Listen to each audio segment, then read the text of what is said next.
সারাদিনে রাজধানী ঢাকার সর্বশেষ পরিস্থিতি কি ছিল জানতে নিউজ রুম থেকে আমাদের সাথে যুক্ত হচ্ছেন সহকর্মী মাকসুদুন নবী।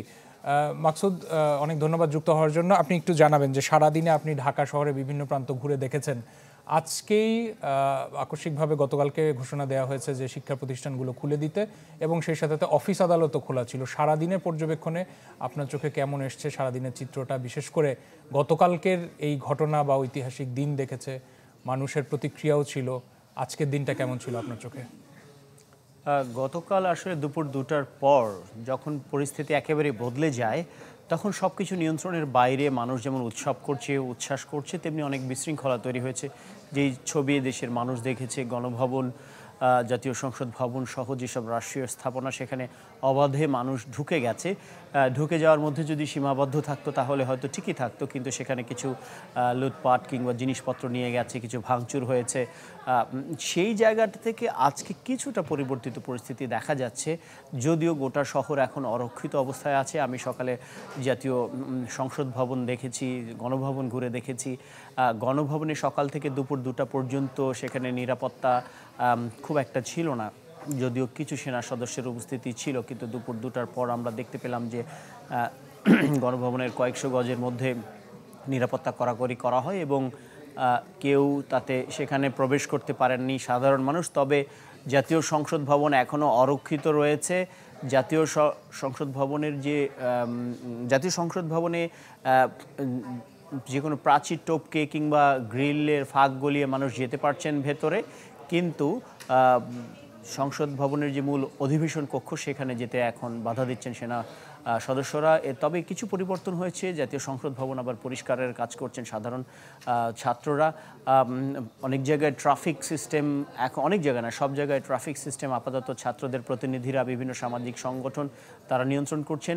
অর্থাৎ একটা পরিবর্তন এসেছে, কিন্তু এটি তো কোনো স্থায়ী ব্যবস্থা নয়, কারণ ছাত্ররা কেন ট্রাফিক সিস্টেম নিয়ন্ত্রণ করবে?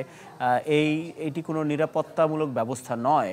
এর মধ্য দিয়ে যারা অফিসে যাবেন, শিক্ষার্থীদেরকে নিয়ে, বাচ্চাদেরকে নিয়ে অভিভাবকরা স্কুলে যাবেন, সেই নিরাপত্তাটা কিন্তু এখানে নিশ্চিত হচ্ছে না। ফলে শহরের মধ্যে এক ধরনের গুমট অবস্থা আছে। গতকালকের থেকে অরাজক অবস্থাটা একটু কম আজকে বলে মনে হলো। কেউ কাউকে খুব একটা হামলে পড়ছে না বা তেমন কোনো অগ্নিকাণ্ড বা ভাঙচুরও হচ্ছে না। বলা যায় যে গতকালের থেকে পরিস্থিতি ভালো, কিন্তু যতক্ষণ না জনপ্রশাসন এবং মাঠ প্রশাসন এই দায়িত্ব বুঝে নিচ্ছে, ততক্ষণ পর্যন্ত জানমালের নিরাপত্তা নিয়ে একটা শঙ্কা থেকেই যাবে। মাকসুদ, আমরা গতকালকে দেখেছি যেহেতু এটা একটা ঐতিহাসিক দিন ছিল, এটা উদযাপন পর্যন্ত ঠিক ছিল, কিন্তু উদযাপনের বেলায়ও দেখা গেছে যে কিছু কিছু ক্ষেত্রে এটা একটু বাড়তি হয়ে গেছে, যে ক্ষেত্রে অনেকেই নিরাপত্তাহীনতার কথা বলেছেন বা ভুগেছে বলে মনে করছেন, আপনারাও দেখিয়েছেন।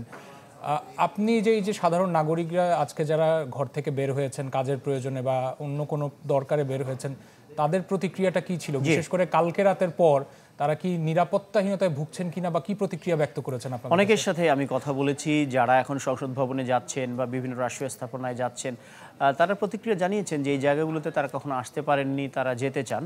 খুব সরল মনোভাব থেকে অনেকে গিয়েছেন আজকের দিনে অন্তত।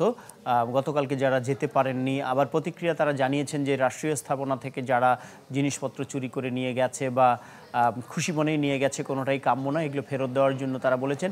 এমন দৃশ্যও আমরা দেখেছি আজকে, অনেকে অনুশোচনা থেকে যে জিনিসগুলো নিয়ে গেছেন তারা অনেকে গণভবনে এটি ফেরত দিয়েছেন।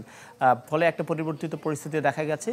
প্রতিহিংসা যে রাজনীতি, প্রতিপক্ষকে ঘায়েল করার যে রাজনীতি দীর্ঘকাল চলেছে, সেই একই জায়গায় যেন বাংলাদেশ ফিরে না যায়, সাধারণ মানুষের সেই অভিব্যক্তিও আমরা দেখতে পেয়েছি। সব মিলিয়ে যেটি বলা যায়, এই মুহূর্তে সবচেয়ে বড় যে সংকট জননিরাপত্তা। আপনি জানেন যে আনসার বাহিনীকে আপাতত এই সড়কের যে ট্রাফিক ব্যবস্থা সেটি নিয়ন্ত্রণের দায়িত্বে তাদেরকে নিয়োজিত হওয়ার কথা বলা হয়েছে।